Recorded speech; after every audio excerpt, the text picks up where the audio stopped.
Chapter 9 Curveball. In the recognizable places where the dead roam, their perception is hinged on a door of sorts. Half open and half closed, it allows them to peer into the world of the living, provided the awareness of those on the other side will invite them in. Places they do not recognize, however, sprawl as an endless reality, wherein despair and confusion preside over all souls which have regrettably come to wander off their beaten path. The edge, as it would come to be known, could have as many points of departure as there are souls within it. Alas, the one destination is perpetually fleeting. In a hopeless push towards the glowing horizon, disorientation takes hold. The total absence of the living, who once grounded these entities upon their respective time and place, ensures none find their way back. In this void, memories fade, as existential terror remains, casting pleas into the darkness, unheard by all, lost forevermore. Bumped from every direction, Peter is doing his best to see the light. So many people. Some of them aren't even moving anymore. There are also children, dogs, cats, and a big crow soaring over them. All of them decayed, dark, often flickering in the spectral light. Peter looks at his hands. They look normal, still. Good. Pressing forward. Ben steps into the edge. Beside him, a whoosh. He can see Felicity's undergarments. From the air, she spin darts the rose pin directly at Peter's feet, like some kind of circus performer, warps to grab him. The memento gets thrown right back beside Ben. "Off we go," she commands, while landing softly. He is stunned. Yeah, let's." Felicity looks around. "Keep it quiet here. The living are about." An unknown house materializes around their senses. There are indeed people inside, manifested as mere warbling shadows. Their connection to those entities is evidently weak. Should be possible to just sneak through. Ben whispers, "Hey, that looks like the front door. Come on." Steadily heading in that direction. As the three come out their next-door neighbor's home, the boy falls to his knees and starts weeping. "Oh, Peter, we were so worried." She is squeezing him until Ben comes out and picks them both up. "Let's head back to the store. You go in, I'll stay outside and have a word with Peter, okay?" The boy doesn't look forward to this. Just before she enters, Ben grabs her. "You were amazing. Thank you." The boy has to stand there while these adults kiss. The kids inside the store can see. Once Felicity steps in, realizes Gunnar and Lydia are wasted from gorging on cookies, they remember the ones she made.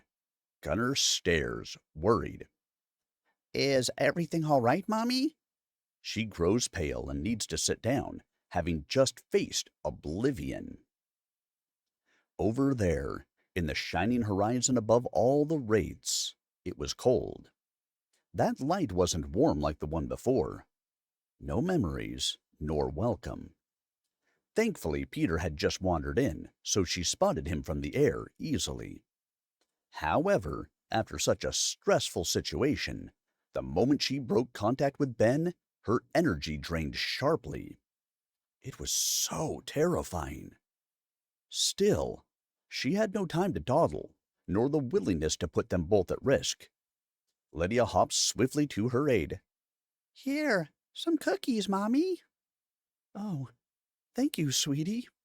Chomps down. It tastes exactly like hers. "What the What's Mommy?" Felicity slouches down with a thoroughly defeated expression. "I suppose it goes both ways." Ben takes hold of the boy's shoulder. "Let's take a walk, kid. Come on. Time for a man-to-man. I want to put you up to speed on what's going on.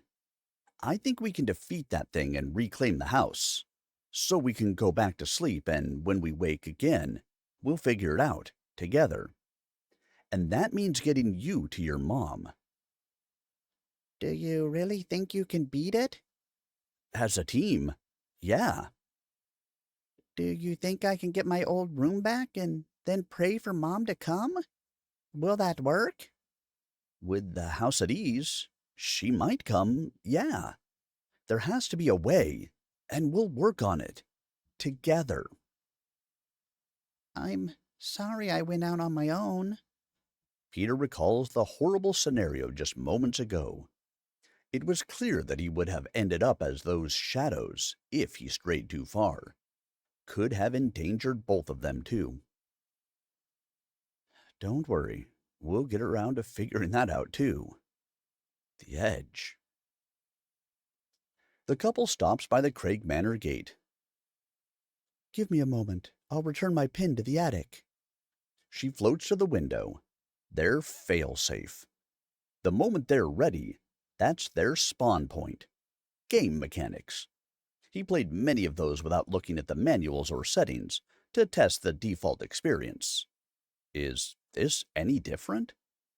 Sure, a manual would be great, but in his seemingly brief time with this family, he has learned so much as to conceptualize a starting logic. How much of it holds up consistently?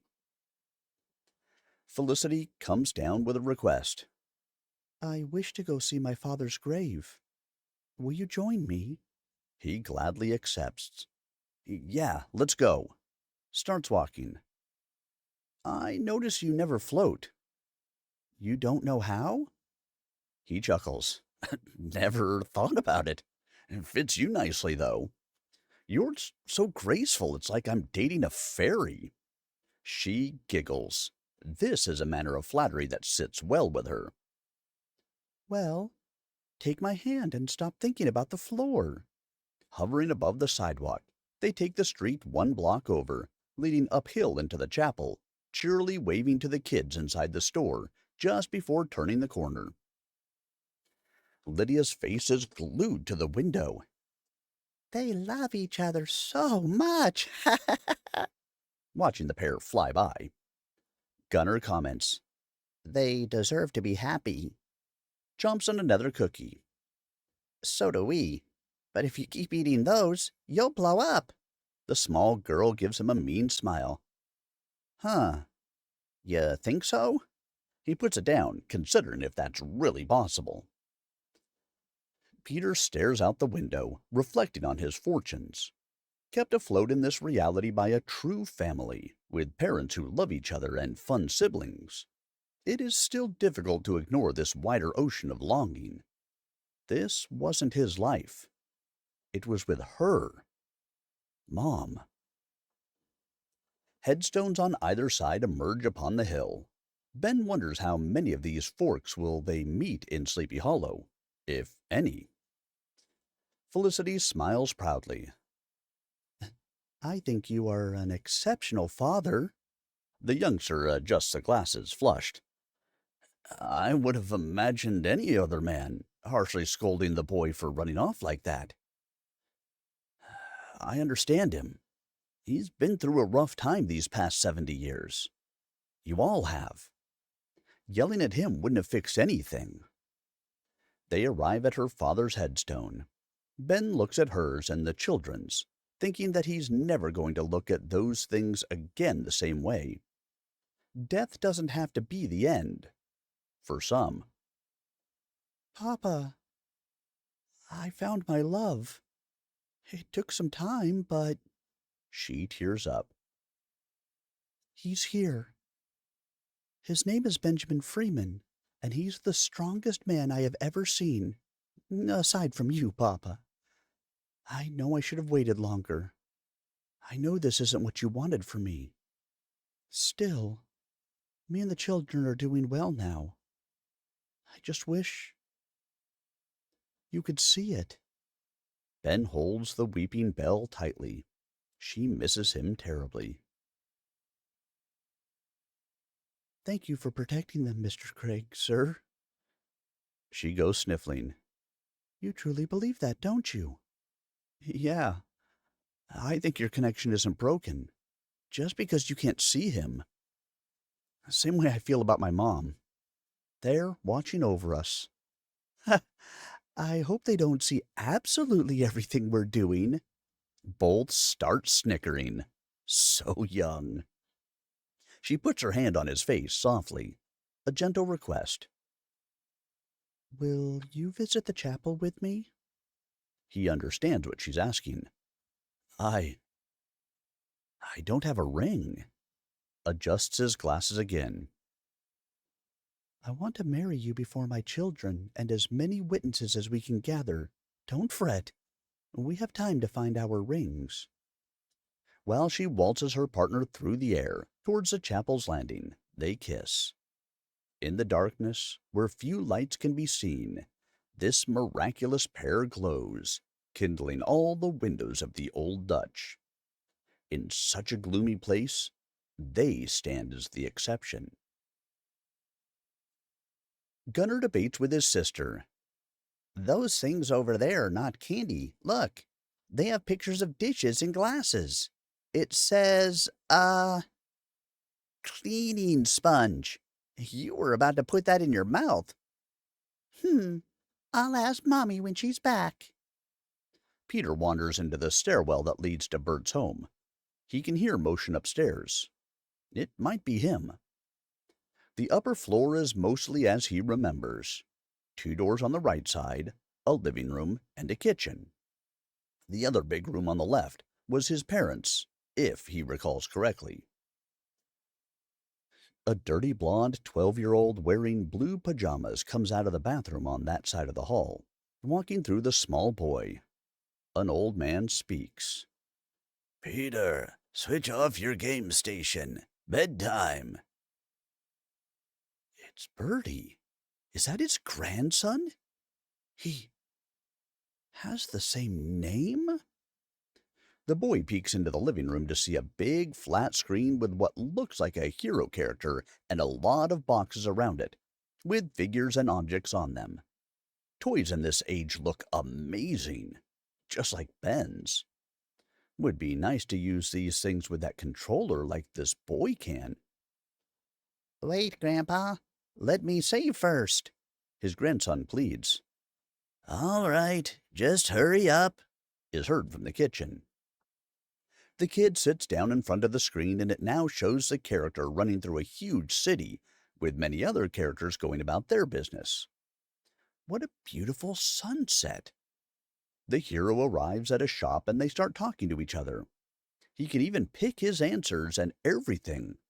That looks so amazing. Must be a lot of fun to live in this age. Even though Ben doesn't think so. Peter finally realizes, from that technology, that a very long time has indeed passed since he died. It wasn't a dream. He would be Bertie's age today. Goes around to the kitchen to see him, putting away dishes inside a machine with trays. He wants to say something, unsure if his aging friend will hear him. Takes a deep breath and goes for it. Hey, Bertie. The old man stops. Heard something in his head, calling him by the same name he responded to as a child. Petey, is that you? Why are you here? I came to say goodbye because I gotta find my mom now. Bert starts weeping. She's in heaven, right? Yeah, Ben and Felicity will help me. Bless them. Bless them both. Felicity appears beside Peter, while he also cries, holding him close. This desire he has isn't what she wants, but it is the right thing to do. We should go, Peter. I'm glad you found him, but our place isn't here. He'll miss you even more. I know. The old man goes to the other side of the house to get a box. It is full of baseball trading cards.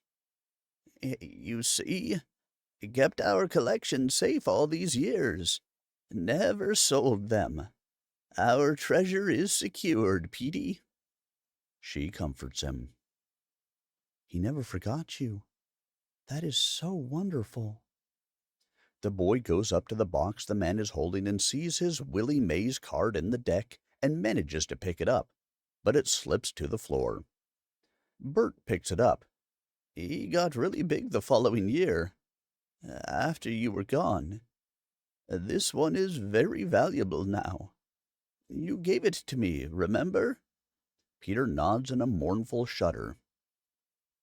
Grandpa, who are you talking to? His grandson's voice comes from the living room.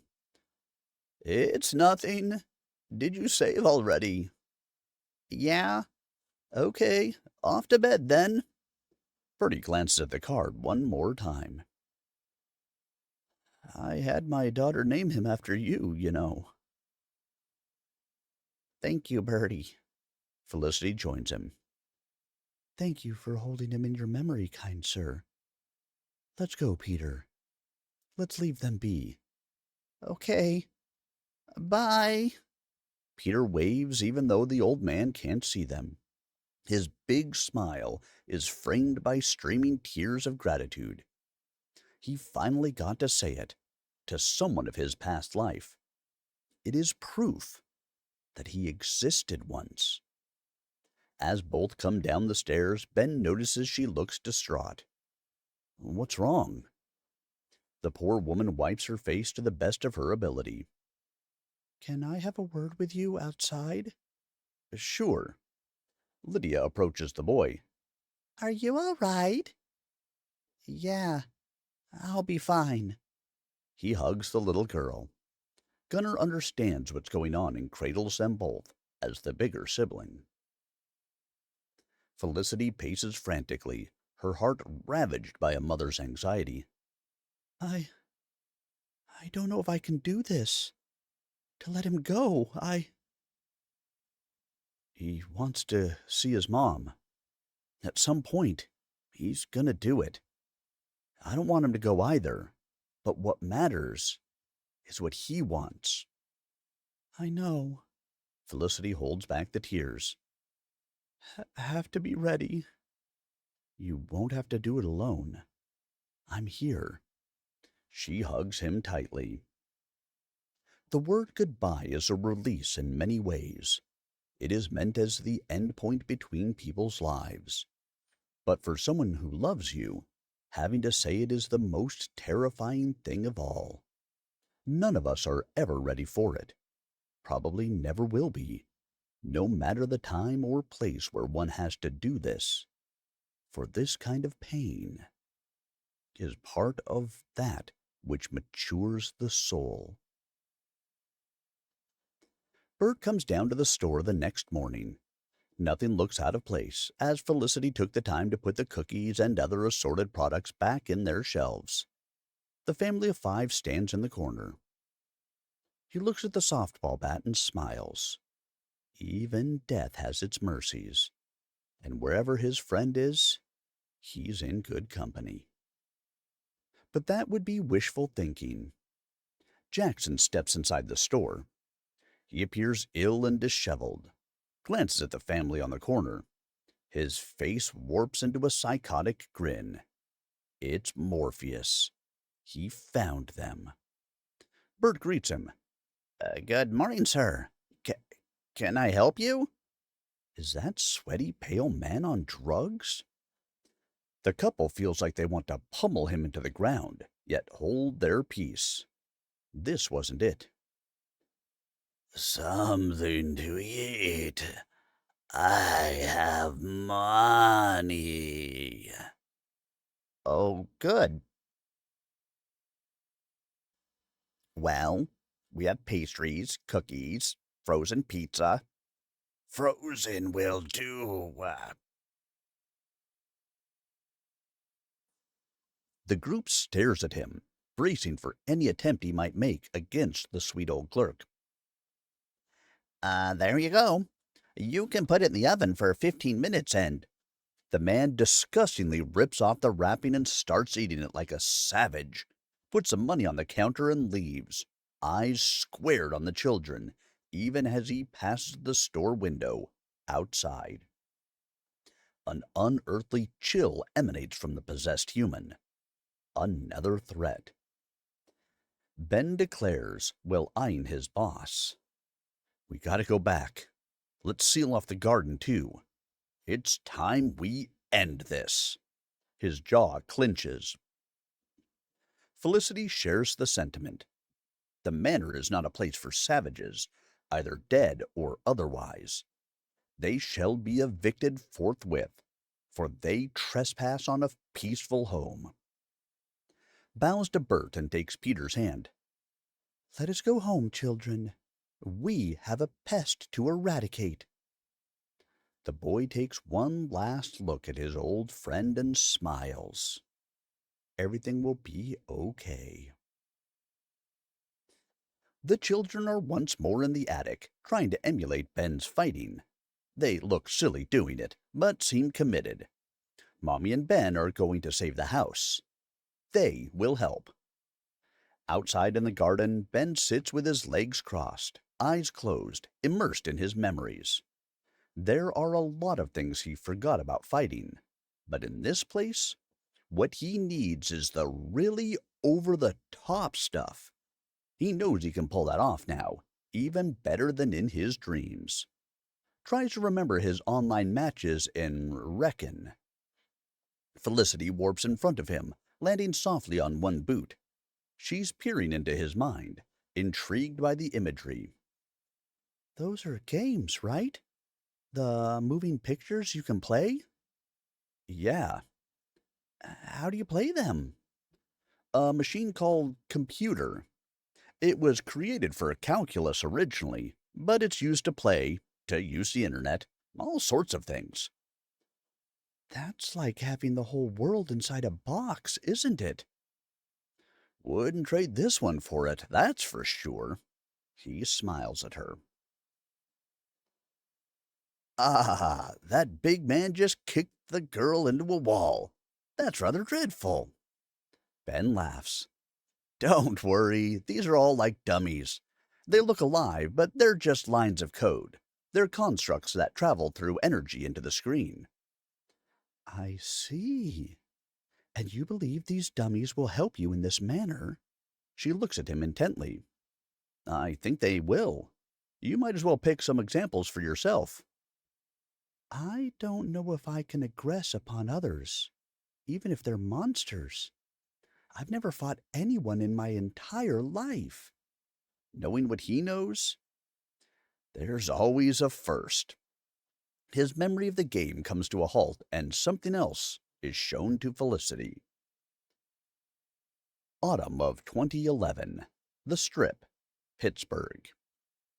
A very young Ben, already wearing his prescription glasses, is coming home from school. Alone. This is habitual in his life. He doesn't get along with his classmates. Hey, Benjamin! You forgot to help the janitor today. Get back there! A rowdy group of 5 kids, slightly older than him and much taller, call him out in the middle of the street as other people don't even care to notice it. Ben has decided a while ago that it's best to not even open his mouth in these situations and just starts running. They catch up to him with relative ease and corner him. The backpack flies off him and gets slammed on the floor. My laptop! Your parents can't buy you a new one? The boy's verdant eyes well up in frustration. I'm poor, dude. They all laugh. How much of an asshole you have to be to find that funny. Well, tough shit, isn't it? You're a computer nerd. You can fix it, right? The boy figures he's had just about enough of this. Remember the visual of how to pull off a haymaker. One foot firmly on the ground, while the other swivels in tandem with the waist, elbow, and shoulders. And this one kid isn't seeing his right arm. For such a scrawny young boy, such violence would look strange. But there it was. His fist lands directly on the punk's mouth, chipping his front tooth. The hand starts to bleed. All 5 grab him by the hair and shirt and kick him anywhere they can land their feet in. A pummeling ensues. I'm gonna call the cops! Someone yells from one of the shops. The group bolts out of there. Ben is lying on the floor. There's plenty of blood on his mouth and hand. Before police arrived at the scene, no one came over to see if he was all right. Two officers show up with the boy at the door to the apartment. What the fuck is this, Ben? His dark-haired father answers in a tracksuit, unkempt. The same thing it is, all the time. I'll be in my room. The boy walks away. Adelaide gives chase. His face is patched up below his lower lip, but still swollen. Oh, my darling. She hugs him, pained. I'm okay, Mom. I swear. I tried to stay away. It isn't okay that happens, just because you helped the janitor once. You shouldn't be on your own. Aren't there any nice kids you can make friends with? God, I wish we could just leave this place. Mom? Yes, steely-eyed boy? Looks lovingly at him. She was always impressed by his determined stare. I come home to find you. I'm not alone. She holds him in tears. There is something about the power of a mother that kept him going. He carried all her wishes, every single one. So that one day they could finally leave that place behind them. My first story was in that laptop.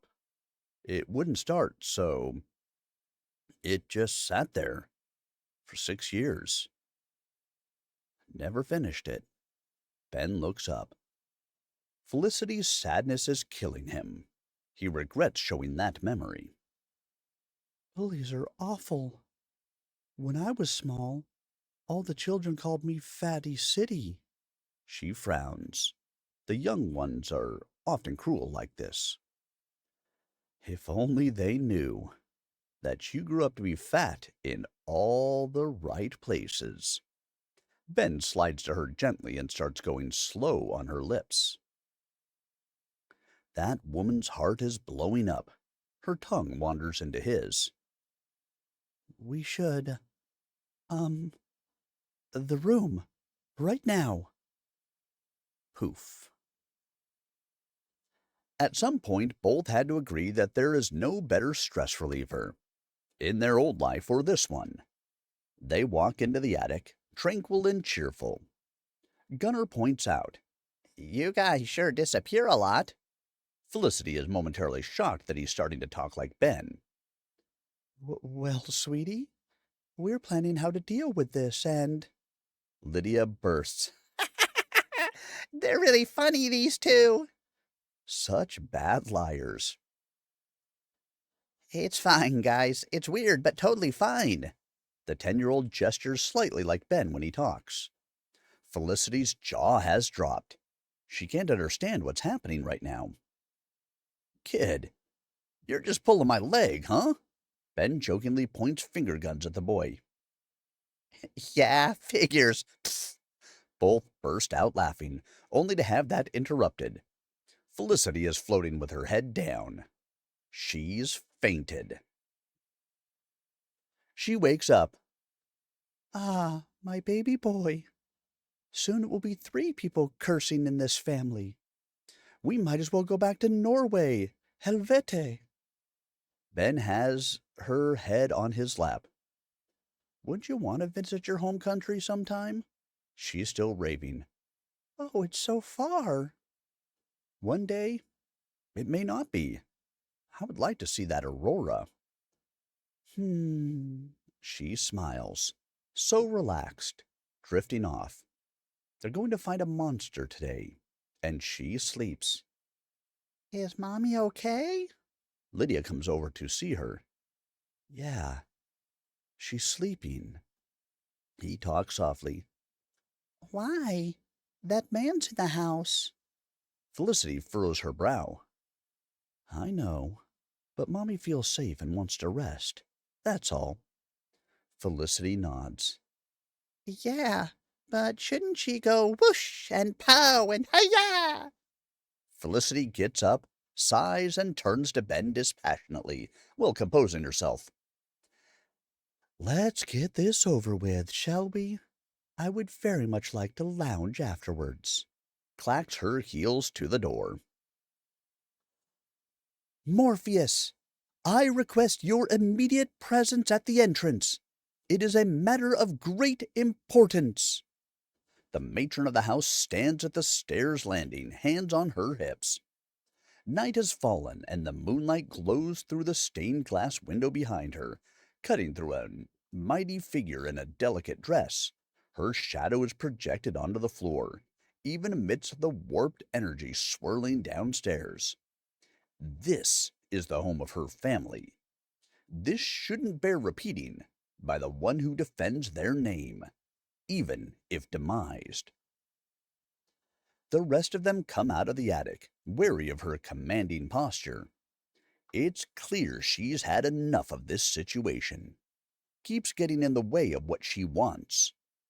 No response from the downstairs floor. The pressure and darkness swirl like a storm. I take great umbrage at your threats towards my children, and I will have you depart my abode immediately. They can hear Jackson coming out from the room under the stairs. It's game time. Ben warps to Felicity's side and signals the children to take refuge in the study. Shut the door.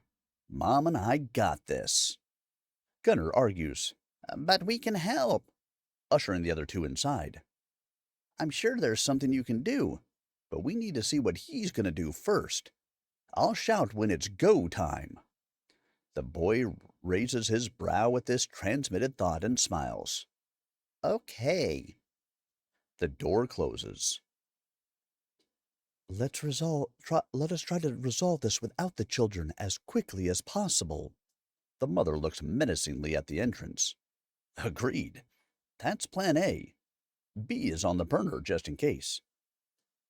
Mr. Freeman, it would seem your ghostly sweetheart has finally been emboldened by your recurring antics. Jackson Hyde speaks casually, while ponderously stepping into the hall. She's offended. You will address me directly, sir. This is my house. Ben's face twists into a severe scowl. You disrespect her again, and I'll curb stomp you back to hell. My advice? Save the prose and start measuring your words very carefully from now on. I'm just about done with your soap opera villain routine, greaseball. So confident, you two. Very well. Felicity, should we go over your current predicament? You are bound to this house for over a century because your weak, conniving husband decided that erasing your life was the only way to be with the one he truly lusted after. Me. The pair immediately cringes at that statement. Ben has to snark. Ha ha! So you swing that way? Come to think of it, makes a lot more sense now, with the voice and everything. Felicity's brow lowers. He's talking about her, the Asian woman Jack brought to us. She knows the betrayal which befell her home. Utter disgust. Jade brought me to Jack. Jack, in turn, brought me here. What he desired was always an empty shell. So easy for humans to forgo one's soul for one's body. That woman is down there too. Perhaps a dutiful concubine for the ancient which has tormented you ever since. This wretch of a man you sacrificed yourself to. A spectral Jack comes out of the piano hall. The figure stops, glares at the couple. His eyes widen in murderous glee as his mouth draws a hideous grin. No thoughts are coming out of this thing. Ben notices that Gunner just sneaked out of the study into the attic. Told you about running your mouth, oh great puppet master. Gunner, plan B. The boy warps between the couple with the pizza box. It's gone rotten. A smirk is shot at Jackson. Throws it directly at his face, upon his shock at the absurdity. Felicity throws the pin at the front door, sticking out like a dart, warps to it and slams it open, enduring the pressure. Connor! In the study, now! The 10-year-old swiftly warps out of there.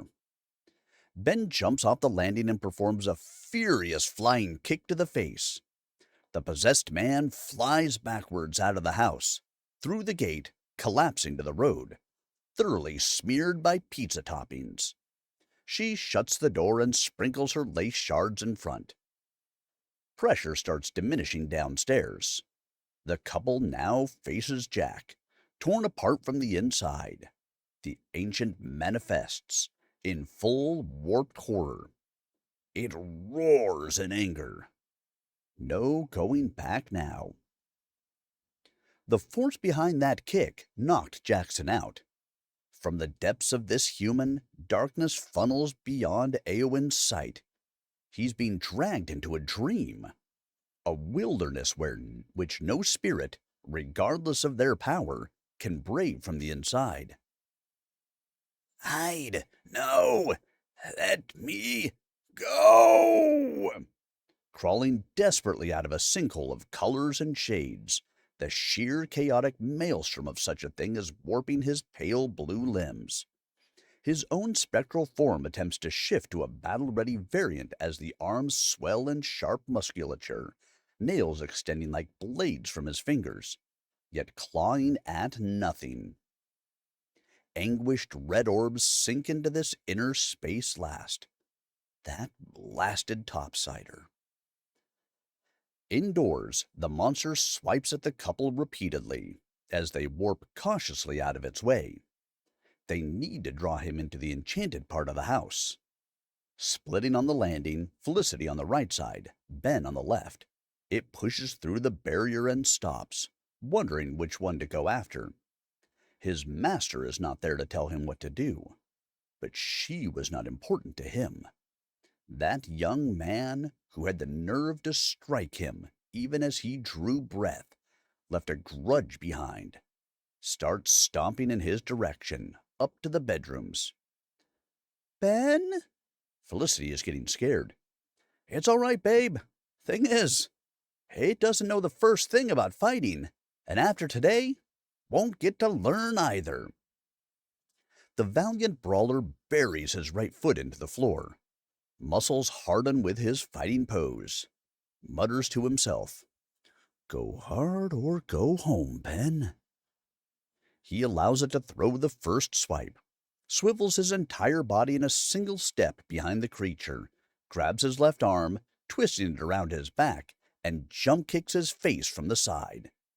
Before allowing it time to recover, a drop kick immediately ensues.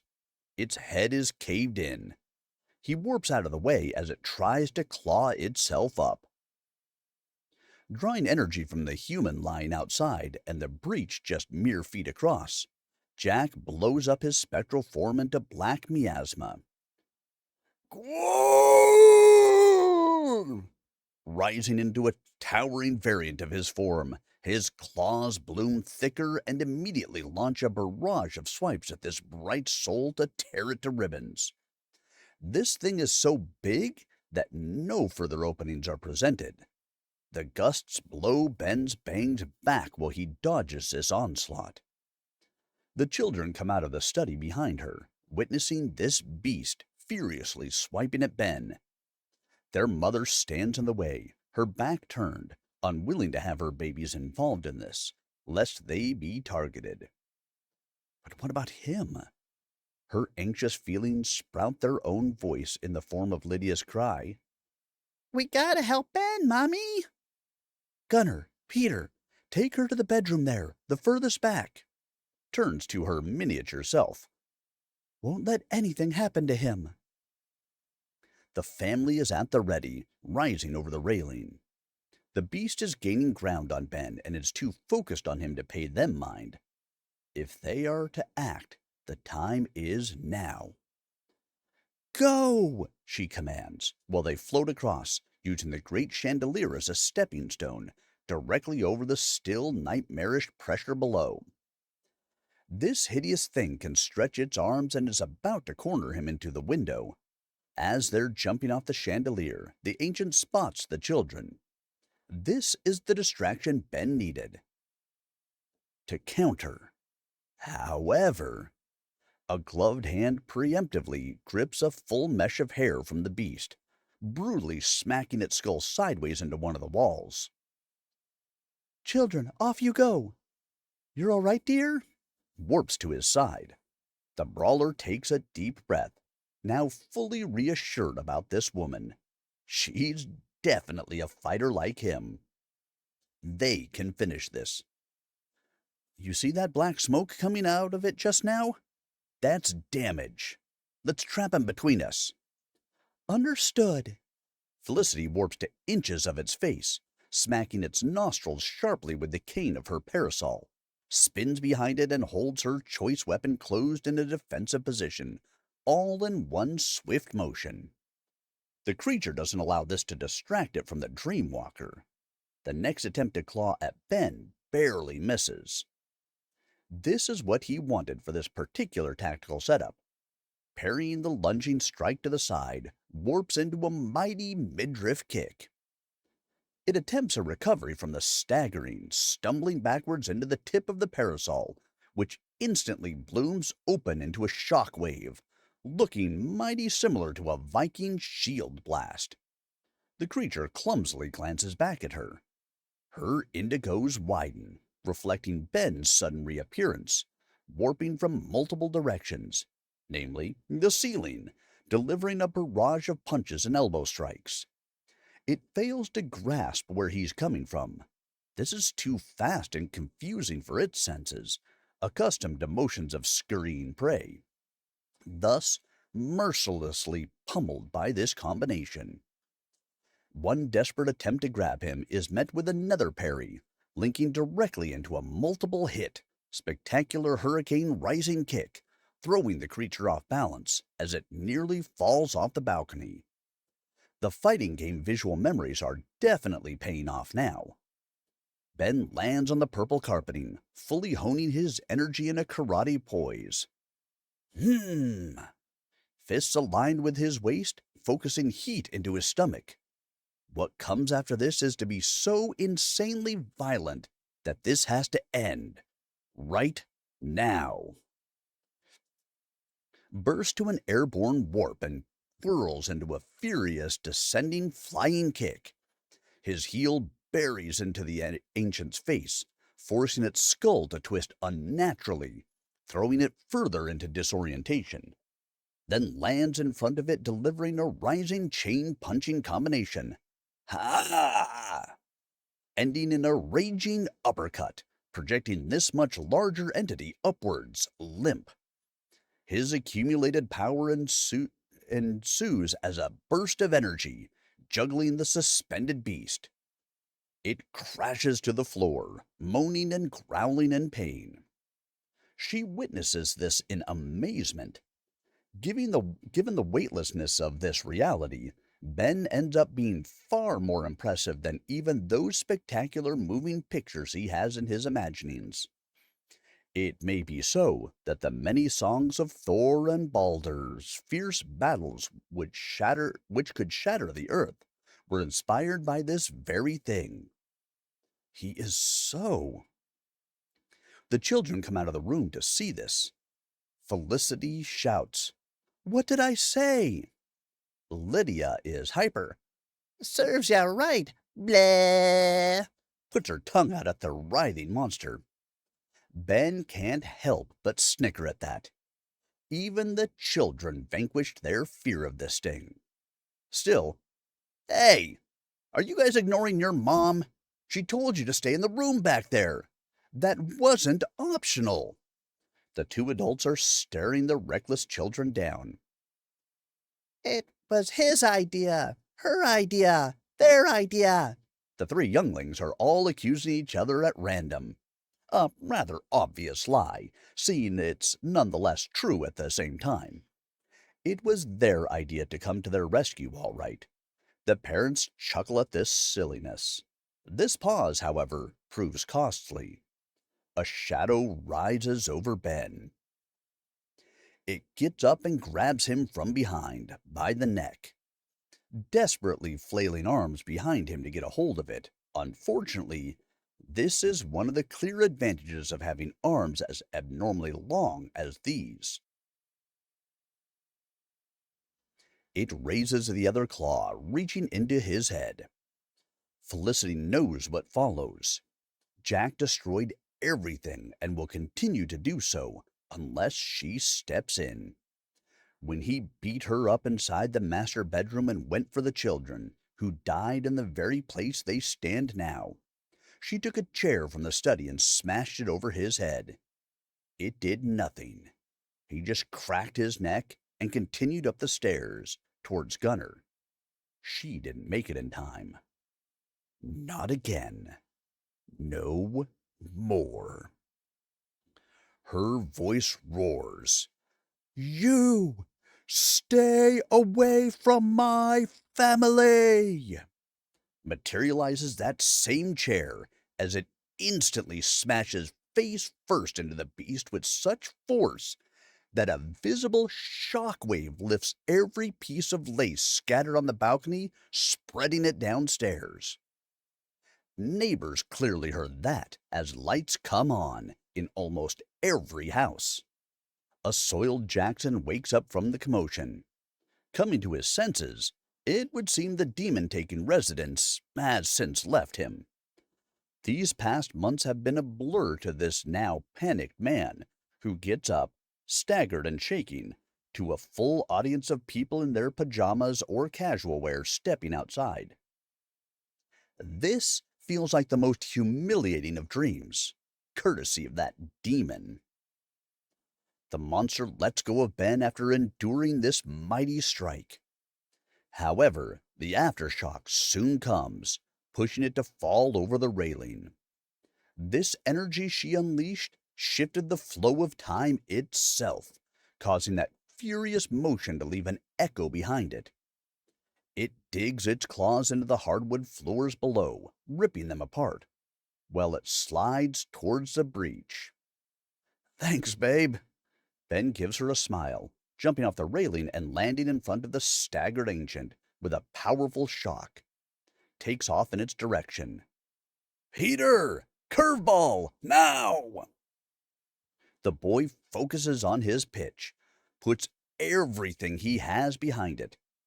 As the ball arcs across the air, the brawler jumps, softly slipping his hand over it, and without changing its trajectory, rotates his entire body into a glowing halo, which completely disperses the lingering miasma from the entrance. The increased momentum is ripping into the fabric of this reality with intense pressure. This is the getaway game moment. Only one gets to stay here. Ah! Burning with battle rage, releases the ball with thunderous impact, boring it into the beast's chest. The entire manor shakes to its foundation. All the windows glow. A gaping hole in the monster's chest evaporates into black miasma, which is immediately retrieved by the red light, flickering as obstructions keep passing through the grievously punctured breach. After most of its form is disintegrated, the remaining bits are dragged into it, mangled like a vegetable in a blender. Eowyn phases into the house, witnessing this very moment. His energy is dissipating. All he can do, as he vanishes is to glare at Ben in seething hatred. The breach fades from the mandala rug as if it never existed, while the ball softly rolls out of the piano hall, stopping at Ben's feet. Takes off his glasses and pushes the bangs out of his eyes. Turns to his family upstairs with a gently smug smile. This house is clear. Heard that line in a movie once. Their faces fill with relief. Looking down on him like this doesn't shake the intense admiration she holds for this man. A decisive blow, that was.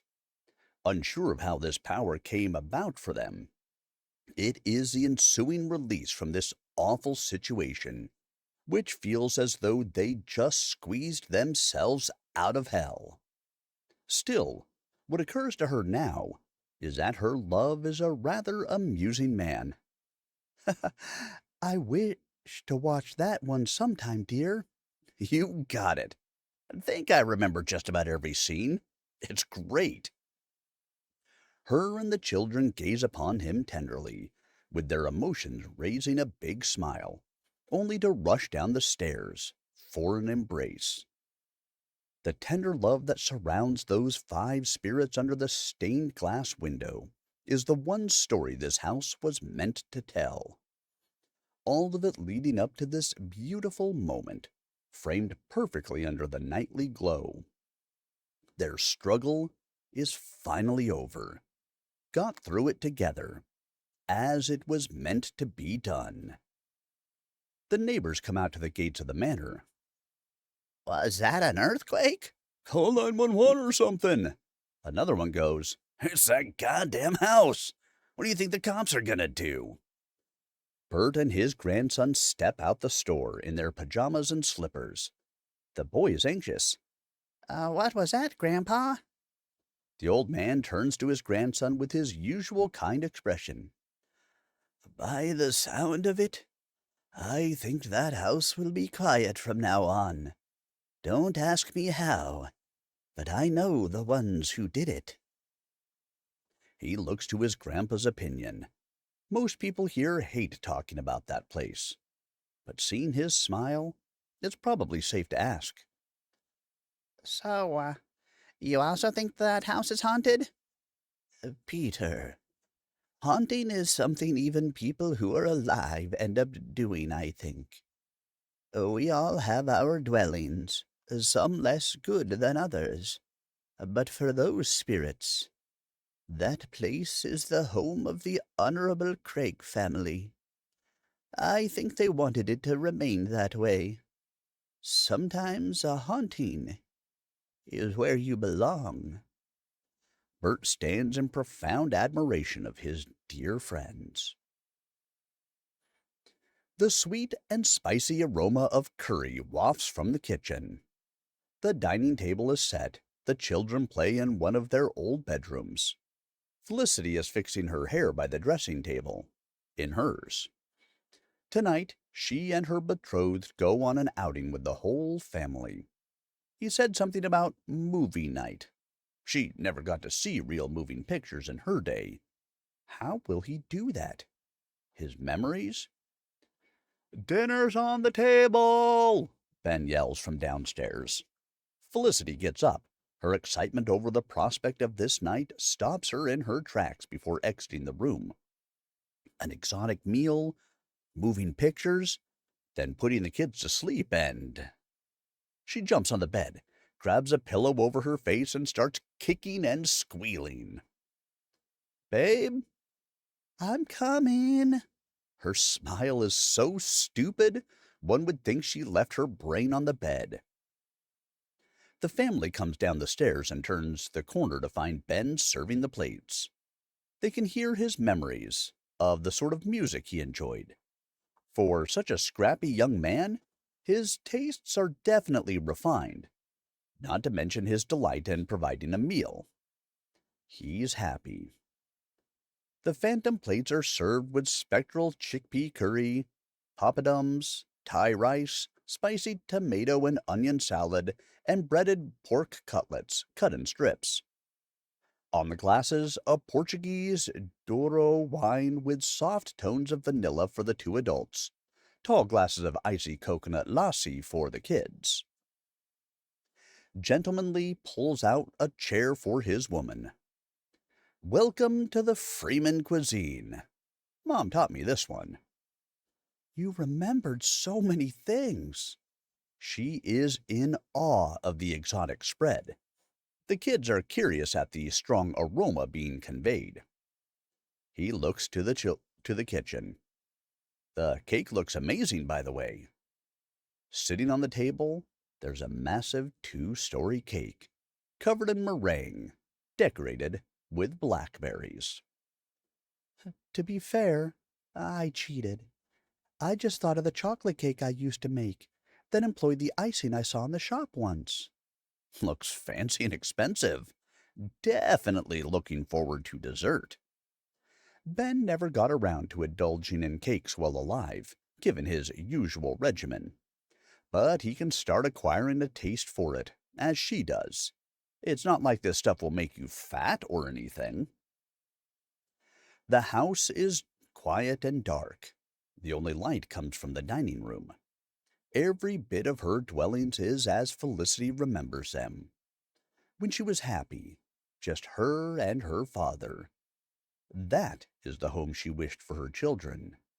And now, him. Oh my, this is so spicy and full and delicious. Mrs. Freeman, thank you so much for your son. She is becoming emotional while they dine in bliss. At long last, a normal day for all in the house of Craig. The family of 5 enter the department store, unusually lit up for that time of night. They all look stuffed, but that doesn't stop Gunner from eating yet another slice of his mother's cake, and grabbing some more cookies off the shelves, and pastries. And are those fruit drinks? Sure, why not bring those? Lydia is watching this gluttony unfold with a grimace.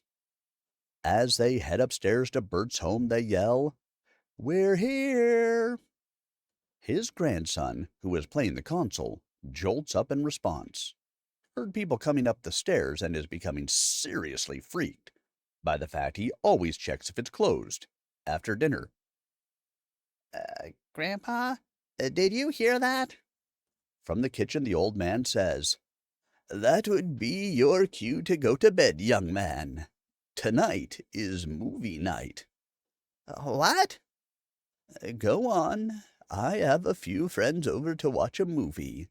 They don't have a TV at their place. What do you mean they don't? The boy looks white as a sheet. Well, the old man shrugs at this. He wasn't kidding about the Craigs, was he? Sleepy Hollow. What a weird place. Okay. Ben left a note on the chalkboard yesterday.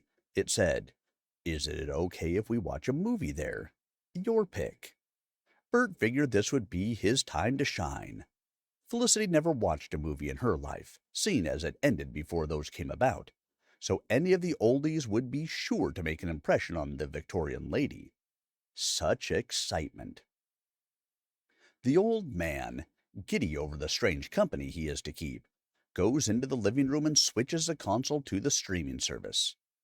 Tonight's showing, Gone with the Gale, for the Lovebirds. Bert sits in his favorite armchair, imagining that the family would, in turn, sit on the couch. And indeed, they did. Lydia is curled on her mother's lap, bored to death at the sappy scenes. Gunner's jaw is getting quite the workout with all the chewing, whereas Peter doesn't have much of an appetite. He looks at Bertie a lot, wondering if he's okay. Ben has seen this one a couple of times. Looks over at her, while that gorgeous face glows with every emotion. His babe laughs, weeps, and even gets up a couple of times from outrage, over that impossible man and his boldness. Yeah, Felicity is definitely not used to movies, judging by her reactions. Yet, didn't let go of his hand the whole running time. Her thoughts were often of themselves and how fortunate she was that their love wasn't tragic like that one. Roll credits. Ah, that was incredible. Your age truly has blessed you with so much. She is absolutely enraptured by the experience. The family gets up and Felicity thanks Bert by bowing politely. The children follow suit and Ben doesn't want to be the odd one out.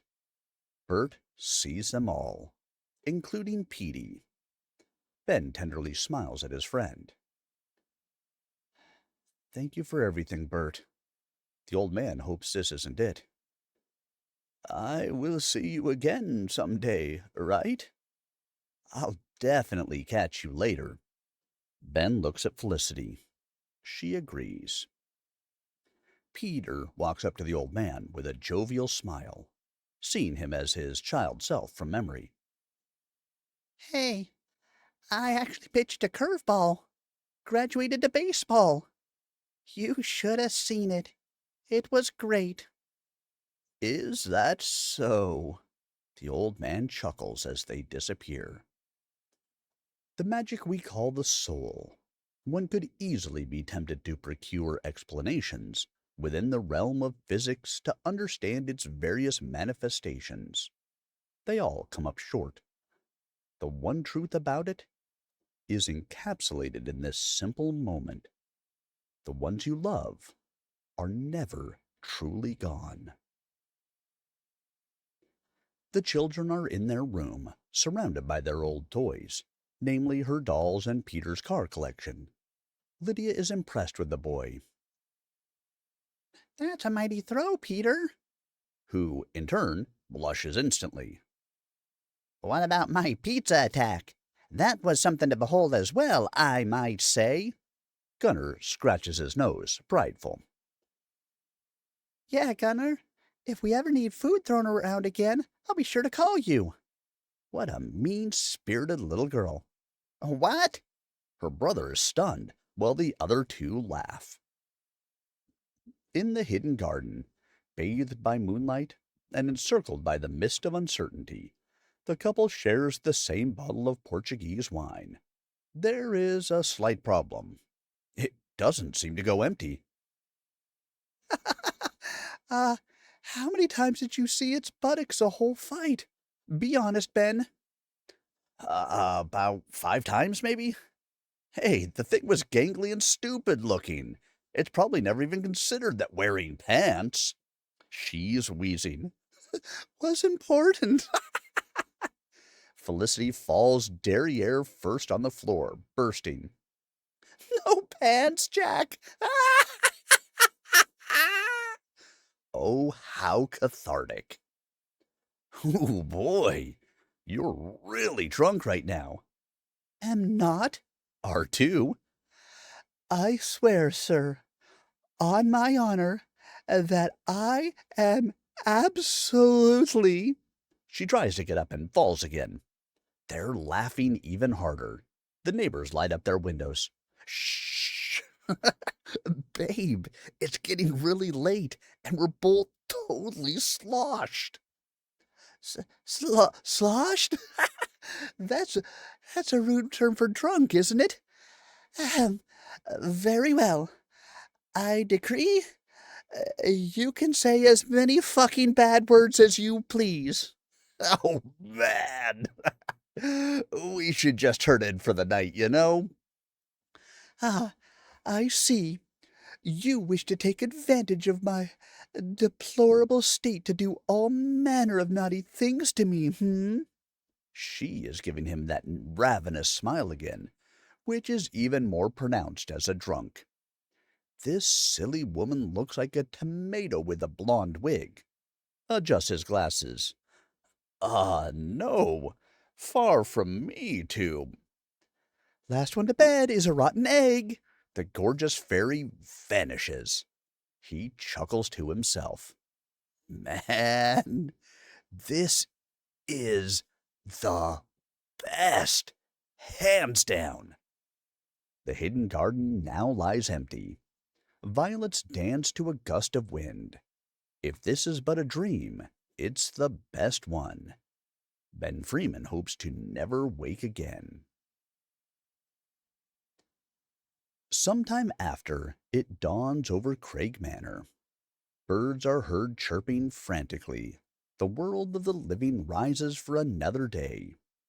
Peter peers outside from the attic window, as it seemed that true sunlight was coming into the house for once in a long time. But that light, it isn't the sun. He bolts downstairs to the entrance. Felicity, come quick! The couple bursts out of their suite. That white light. Peter? What she feared last has come to pass. The boy opens the front door and darts outside. Mom? As the family gathers behind the transfixed boy, they see a massive orb of light mightily shining upon the manor. Within, each of them finds what they have lost in a previous life. Felicity and her children see Gunner, with his twirled mustache and officer uniform. Ben sees Adelaide, and Peter sees Mary in her nightgown. Whatever dark force lingered in the depths of the manor, it is now gone. Its unfinished business therefore concluded. It's time to depart.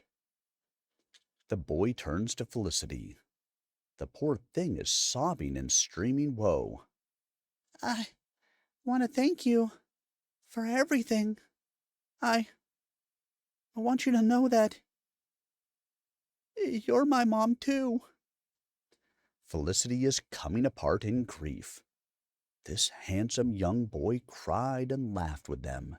They were even able to share a meal, fought together bravely.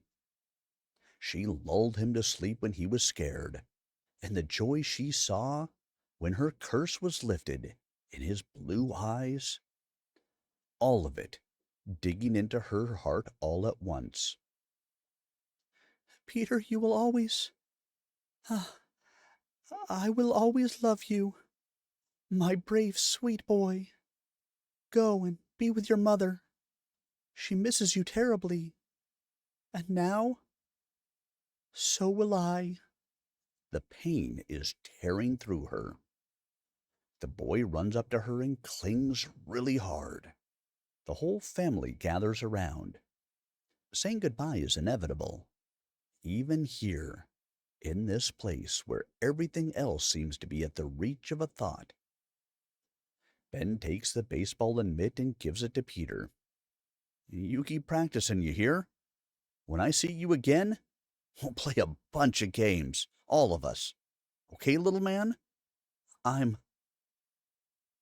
really proud of you. Please, take care of my mom. His last thought echoes in the air. The boy's soul was healed. Of all the hardship, the coldness and indifference of his own father, reclaimed everything with their help. The glowing child floats up in the direction of the light. Felicity wails out in pain, holding on to Ben for dear life. The family mourns. Lydia is inconsolable, and young Gunner is trying to keep it together for his little sister. This will be tough for her, and he's the oldest. His grandfather would want him to hold steadfast, but that was his brother, too. Peter's frail body disintegrates into thousands of tiny orbs, which flow into the luminous gateway, gathering inside. But if one were to look closely, it could be seen, amidst the glow, Mary holding her little boy one last time, just before bedtime. I will miss him so much, she mutters in pain. Ben can't hold it in anymore. He wished, when he lost his mother, that someone told him that everything was going to be all right. He can do that for her right now. Listen, few moms get to enjoy 70 whole years with their kids. You had him close for that long, and you kept him safe. You kept all of us safe, because that's how strong you are. Don't regret any of it, even if it hurts real bad. That pain was there the first time I saw you. It still made you beautiful. What if? What if we all go? It's right there. We can just. Ben rubs his hands on her drenched visage. This amazing woman also made her peace with everything. She would be right to go. Perhaps they can all be together up there, somehow. But such strength. What if someone needs it? This notion drives him. I don't think most people, given the choice, would think twice about leaving all this behind. But I'm not that kind of person. You said it. I like trouble. I also stayed for you. And perhaps I can do that for more people who have as much good in them as you and the kids. Felicity pulls away from his embrace, in awe of his noble intentions. To stay here. There would be more like us, surely. Yeah, but I can't do this alone. Will you help me? Stretching his hand out to her, the resolve in his eyes is something she could only recognize in her late father. To finally be done with everything seems so small in comparison. The man she fell in love with bore the mark of someone who rejected the world in its entirety, faithless and closed off in his sorrow. What he's saying right now was birthed from their connection. His will to protect others was reawakened, his faith in the world restored. This humble request from a changed man filled her heart, smothering the loss. Hope doesn't die. It's just hidden from most of us. For a while. Walks up to him, taking his hand, gazing into those verdant eyes. In this moment takes an oath. To the ends of time and the world, through the darkness and the light, she will stand beside her love. The white light disappears. In its place, the sun comes, washing away the manor's history with its beams. The pizza box lies atop the shrubbery outside. Nearby, Ben's red bracers and the mech model nestled within the branches. In every room, lace scattered on the floor remains. The window on the dining room hastily patched up with planks. The scratches on the entrance hall are a real scar of the house's panes, now faded. Over the couple's bed, the old photograph of the bell also remained, neatly arranged with two violets. Beneath it, though, the tobacco paraphernalia lies, carefully tucked away into a bedpost. It would seem this is where Felicity hid those, holding vigil over the health of the man she already loved then. On the floor of the hidden garden, next to the fountain, the artwork Peter made with petals miraculously remained until this very moment. The ones in lighter color spell out within the floral frame, Felicity. The wind lifts them up into the air as they fly over the manor into the distant heavens. And in that attic, where love and courage was reborn for that adorable little family, the mitt with the ball neatly placed on top sits on the floor, bathed in light. Whomsoever comes to find this memento finds so impeccably in the middle of this empty room may never understand what it truly meant. Still, Ben Freeman does. For it was a couple of insignificant things of his distant past which stood as perennial witness to his will for a greater future. Even in death, these objects, touched by the afterlife, matter a whole lot more than the solitary moment of reflection, fleeting, wherein the mind exists in either time only. Yet, by lessons learned and wishes made, the soul endures, so as to witness the full scope of things, doing so by sheer resolve. The past, present, and future are much more akin to a ball of yarn than a single thread. So it is that in any other tale about the dead, to be at peace with a tragedy once surpassed would have brought them to the conclusion whence the universe mercifully scatters their dream into infinity. Alas, this is not that kind of tale.